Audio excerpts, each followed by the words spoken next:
Welcome to Intelligence Gateway. Legal Responsibilities, Lecture 16.6. Describe different legislation that organizations must follow.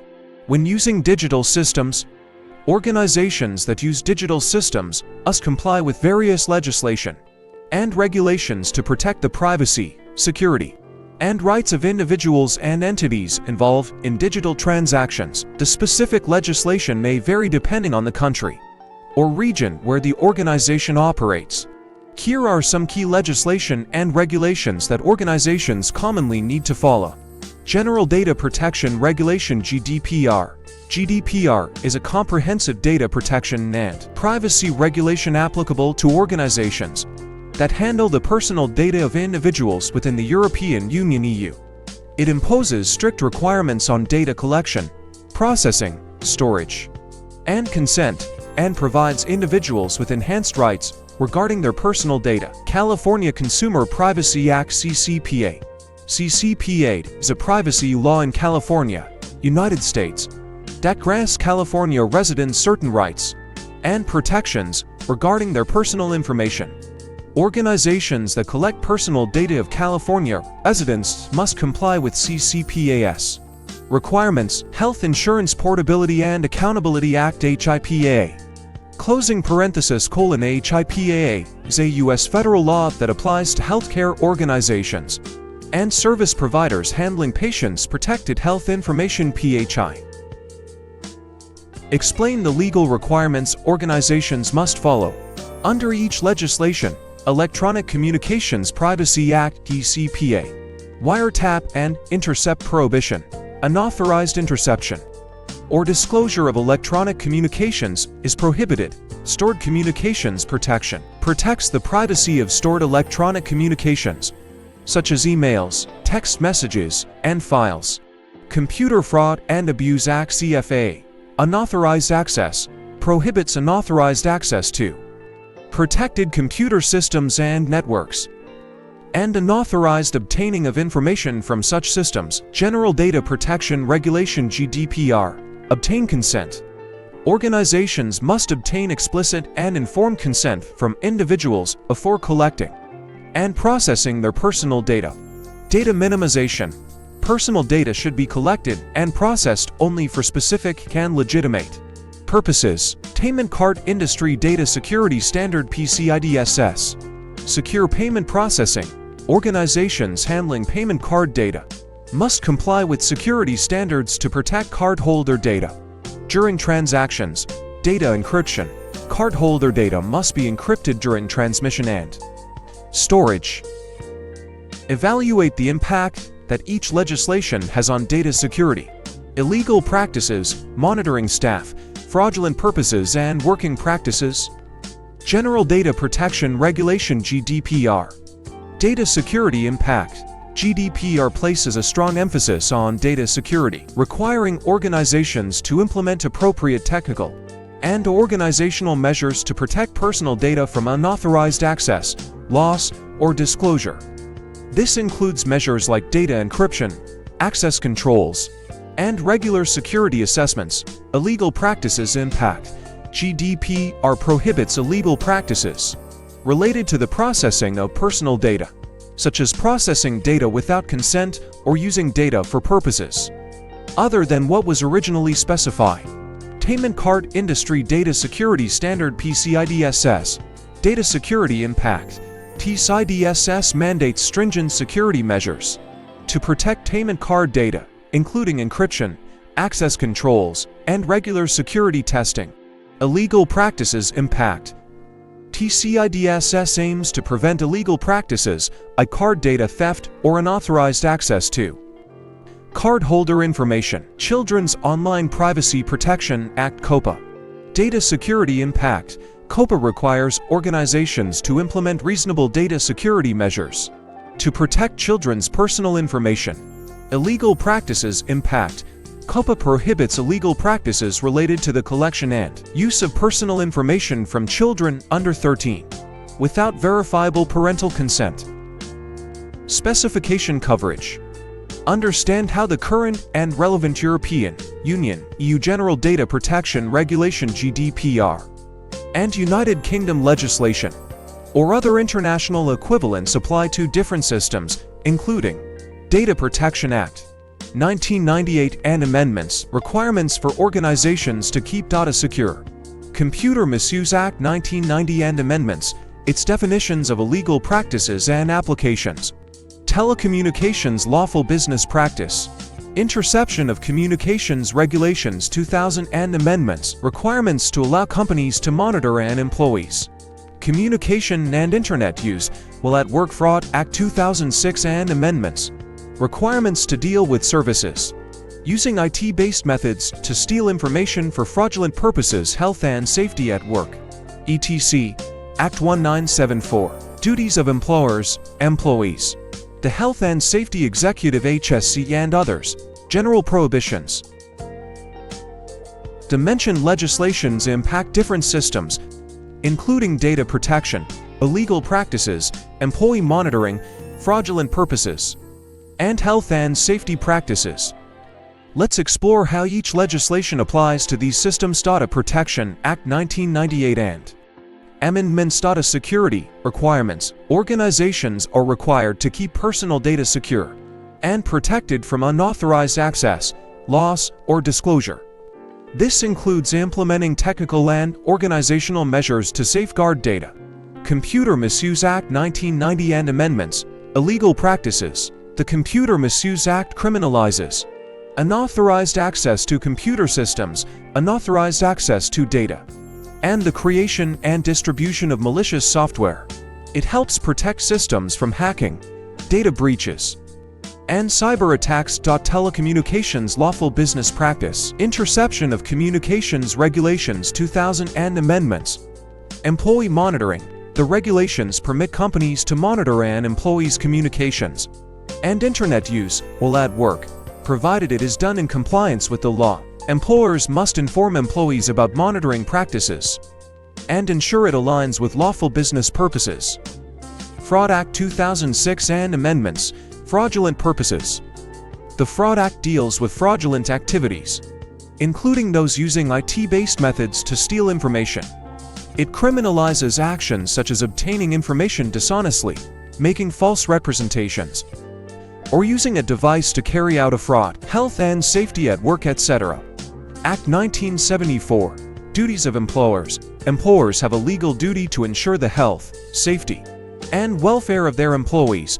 They must provide a safe working environment, assess risks, and implement safety measures. Duties of employees. Employees also have a duty to take reasonable care of their own health and safety and that of others who may be affected by their actions at work. Health and Safety Executive HSE. The HSE is responsible for enforcing health and safety regulations and ensuring compliance. General Prohibitions. The Act sets out general prohibitions against endangering the health and safety of oneself or others, such as using unsafe equipment or practices. Introductory task. What personal data does your center store about you? In a center store or any other organization's records, various types of personal data can be stored about you. Depending on the nature of the center and its activities, some common types of personal data that may be stored include identification information.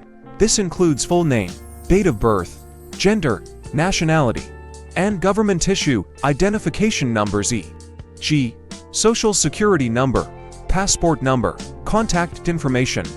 This includes addresses, phone numbers, and email addresses. Financial information. This includes bank account details, credit card information, and financial transaction.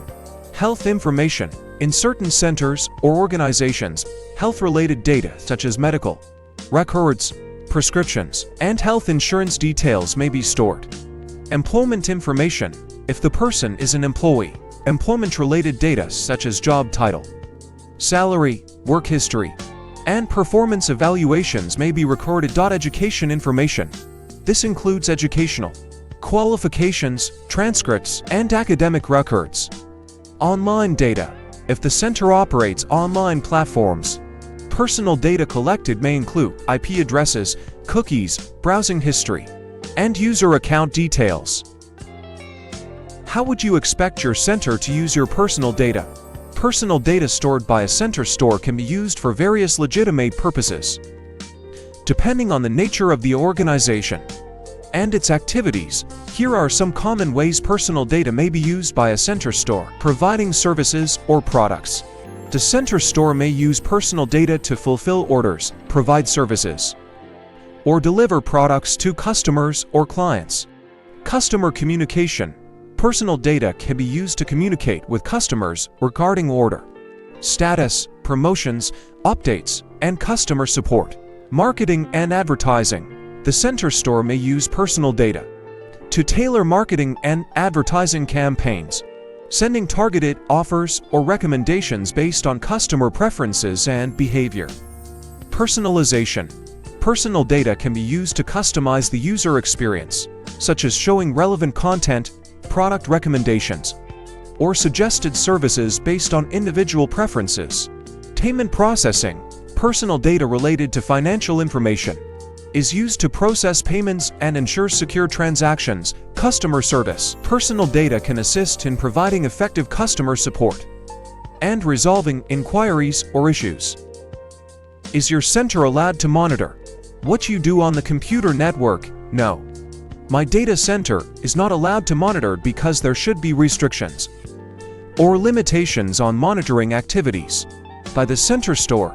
It's essential for organizations to carefully consider these concerns and strike a balance between monitoring for legitimate security or compliance purposes and respecting individual privacy and rights.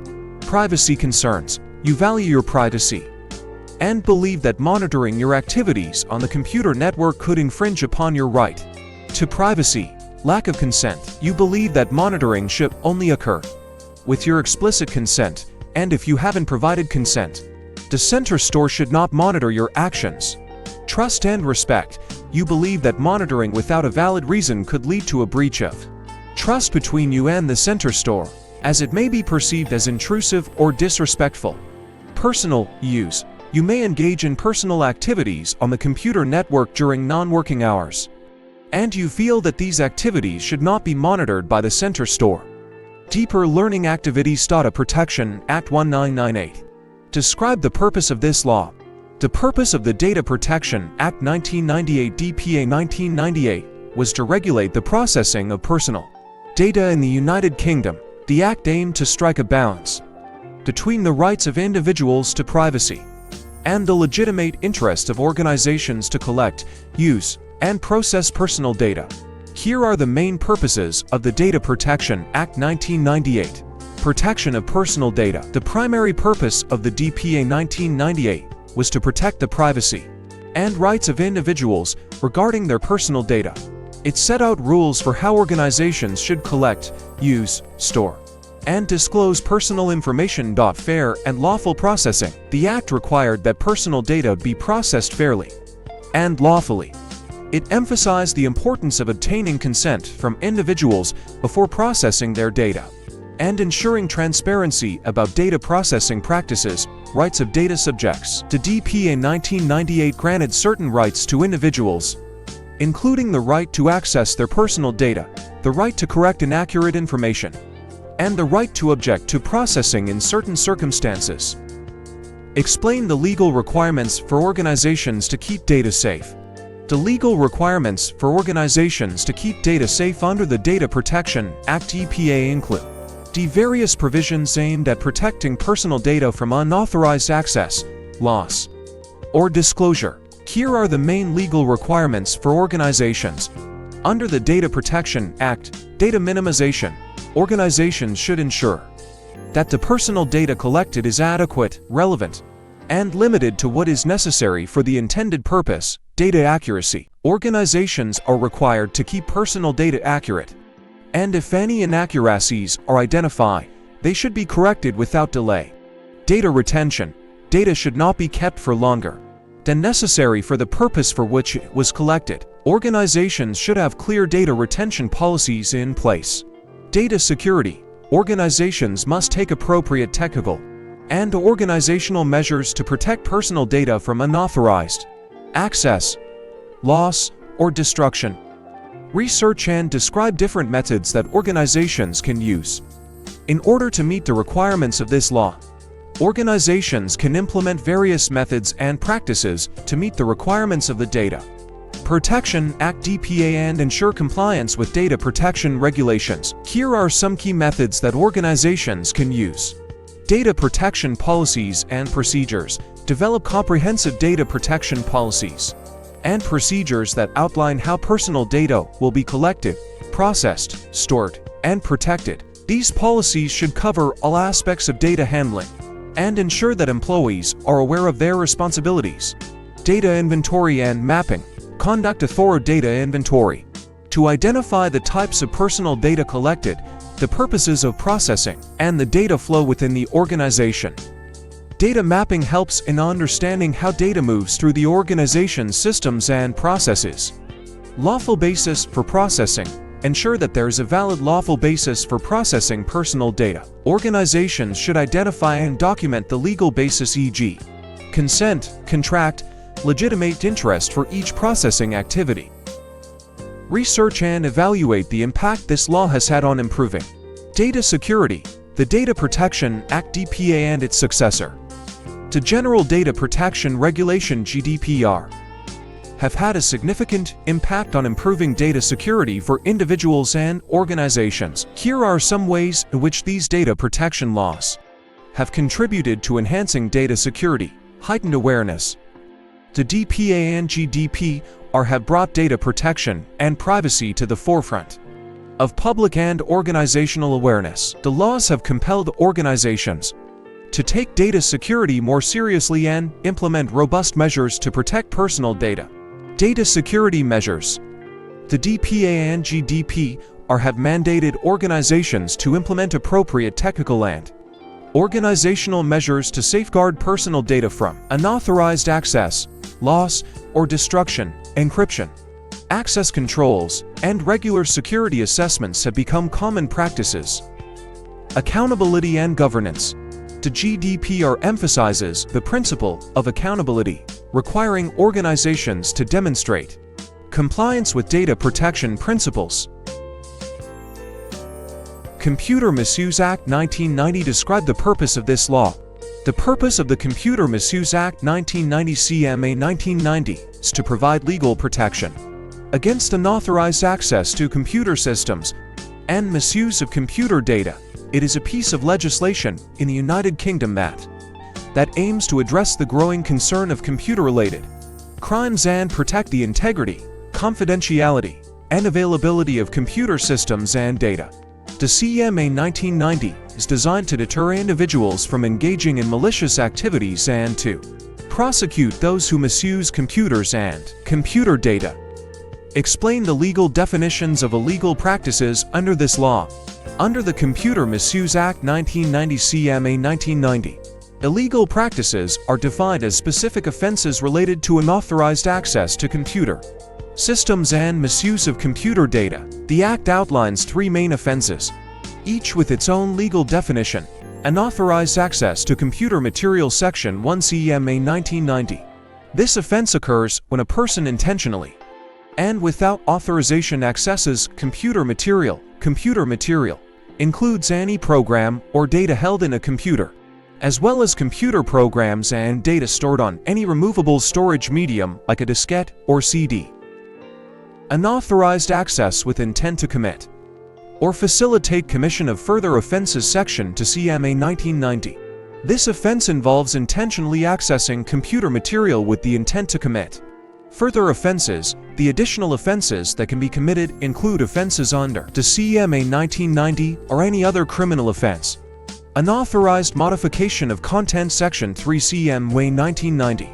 This offense occurs when a person intentionally and without authorization modifies computer data or interferes with the normal operation of a computer. Research and describe different methods that organizations can use in order to meet the requirements of this law. Here are some different methods that organizations can use to comply with the CMA 1990. Access controls. Implement strong access controls to ensure that only authorized personnel have access to computer systems and sensitive data. Network security measures. Employ robust network security measures, such as firewalls, intrusion detection systems, and encryption. Data encryption. Encrypt sensitive data both at rest and in transit to prevent unauthorized access to confidential information. Research and evaluate the impact this law has had on reducing illegal practices.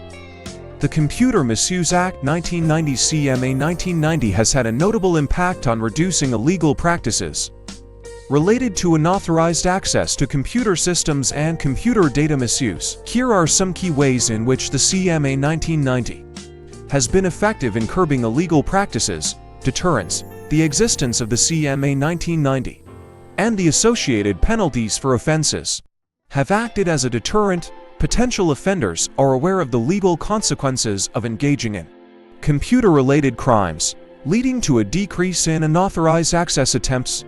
Prosecution and conviction. The CMA 1990 provides law enforcement agencies with the legal framework to investigate and prosecute individuals involved in illegal practices. Several high-profile cases have resulted in successful convictions, sending a strong message that computer-related offenses will be pursued and punished. Raising awareness. The CMA 1990 has raised awareness about computer security and the importance of protecting computer systems and data. Organizations and individuals are more conscious of the risks of cybercrime and take proactive measures to safeguard against unauthorized access. Telecommunications Regulations 2000 describe the purpose of this law. The purpose of the Telecommunications Lawful Business Practice Interception of Communications Regulations 2000, commonly known as the Telecommunications Regulations 2000, is to regulate the interception of communications in the United Kingdom. These regulations provide a legal framework for law enforcement agencies and organizations to intercept communications under specific circumstances while safeguarding individuals' privacy and human rights. Research and discuss why this law was set up and the impacts on users. Telecommunications Regulations 2000 were set up to provide a legal framework for the lawful interception of communications in the United Kingdom. The main reasons behind the establishment of these regulations are as follows: national security and public safety. The primary motivation behind the Telecommunications Regulations 2000 is to protect national security and public safety. Technical capabilities of telecommunications providers. The regulations recognize that telecommunications providers possess the technical capabilities to facilitate lawful interception. Fraud Act 2006 describe the purpose of this law. The purpose of the Fraud Act 2006 is to consolidate and strengthen the law concerning fraud in the United Kingdom. It was enacted to address various forms of fraudulent activities and to provide a comprehensive legal framework to prosecute individuals and organizations involved in fraudulent practices. The Fraud Act 2006 aims to deter, investigate, and prosecute fraud effectively, ensuring that offenders are held accountable for their actions. Describe the legal definitions of fraud. The Fraud Act 2006 defines fraud as a criminal offense involving dishonesty and the intent to gain financially or cause a loss to another person or entity. The Act outlines three main types of fraud offenses, each with its own legal definition. Fraud by false representation. Section to Fraud Act 2006. This offense occurs when an individual makes a false representation knowingly or recklessly with the intent to make a gain for themselves or cause a loss to another. Representation includes any statement, factual or false, made by words or conduct, and it can be express or implied. Fraud by failing to disclose information. Section 3 Fraud Act 2006. This offense occurs when an individual fails to disclose information which they are under a legal duty to disclose, with the intent to make a gain for themselves or cause a loss to another. Fraud by abuse of position. Section for Fraud Act 2006. This offense occurs when an individual occupies a position in which they are expected to safeguard the financial interests of another, but they dishonestly abuse the position to make a gain for themselves or cause a loss to another. Research and describe different ways that IT systems can be used to carry out fraud. Here are some different ways that IT systems can be used to carry out fraud. As defined by the Fraud Act 2006, phishing. Fraudsters use deceptive emails, websites, or messages to trick individuals into revealing sensitive information, such as login credentials or financial details. Data breaches. Cybercriminals exploit vulnerabilities in IT systems to gain unauthorized access to sensitive data. They may then sell the stolen data on the dark web or use it for other fraudulent purposes. Ransomware attacks. Cybercriminals use ransomware to encrypt a victim's data and demand a ransom in exchange for the decryption key. Paying the ransom does not guarantee that the data will be restored. Research and evaluate the impact this law has had on reducing fraud. The Fraud Act 2006 has had a significant impact on reducing fraud in the United Kingdom by providing a comprehensive legal framework to prosecute and deter fraudulent activities. Here are some key ways in which the Fraud Act 2006 has influenced the reduction of fraud, consolidation, and simplification. The Fraud Act 2006 consolidated and simplified the legal framework related to fraud offenses, making it easier for law enforcement and prosecutors to identify, investigate, and prosecute fraudulent activities effectively. Clear definitions and offenses. The Act provides clear legal definitions of fraud offenses, including fraud by false representation, fraud by failing to disclose information, and fraud by abuse of position. This clarity has facilitated successful prosecutions and helped in establishing the intent to commit fraud. Strengthened legal basis. The Fraud Act 2006 strengthened the legal basis for prosecuting fraud, providing a solid foundation for charging offenders involved in various fraudulent practices. Health and Safety at Work Act 1974 describe the purpose of this law. The purpose of the Health and Safety at Work Act 1974 is to ensure the health, safety, and welfare of people at work and protect others from risks associated with work activities. It is one of the primary pieces of health and safety legislation in the United Kingdom, setting out the legal framework for health and safety practices in workplaces. Research and describe different methods that the following groups can use in order to meet the requirements of this law. Employers. Risk assessment. Conduct thorough risk assessments to identify potential hazards in the workplace and assess the level of risk associated with each hazard. Training and awareness. Provide regular health and safety training to employees, ensuring they are aware of potential risks, safe working practices, and emergency procedures. Monitoring and review. Regularly monitor health and safety performance, conduct inspections, and review policies and procedures to ensure they remain effective and up to date. Health and Safety Executive HSE. Inspections and enforcement. Conduct routine inspections of workplaces to ensure compliance with health and safety regulations, and take appropriate enforcement action when necessary. Guidance and support. Provide guidance, resources, and support to employers and employees to help them understand and meet their health and safety obligations. Investigations and prosecutions. Investigate serious accidents, incidents, and cases of non-compliance with health and safety laws. Employees. Compliance with policies and procedures. Follow health and safety policies, procedures, and instructions provided by the employer to maintain a safe working environment. Reporting hazards and incidents. Report any hazards, near misses, or incidents to their employer promptly to ensure appropriate actions are taken to mitigate risks. Use of safety equipment. Use and maintain safety equipment, such as PPE, as instructed by the employer to protect themselves and others. Progress check. To Pecan Tick need to revisit Tick. I know the requirements under the Data Protection Act 1998. To keep data safe, I know the definitions of illegal practices under the Computer Misuse Act 1990. I know the requirements to allow companies to monitor employees under the Telecommunications Regulate. IANS 2000. I know the requirements Under the Fraud Act 2006 to deal with fraud, I know the duties of employers, employees, and the health and safety executives under the Health and Safety at Work Act 1974. Thanks for watching. For more information, like, comment, and subscribe our channel.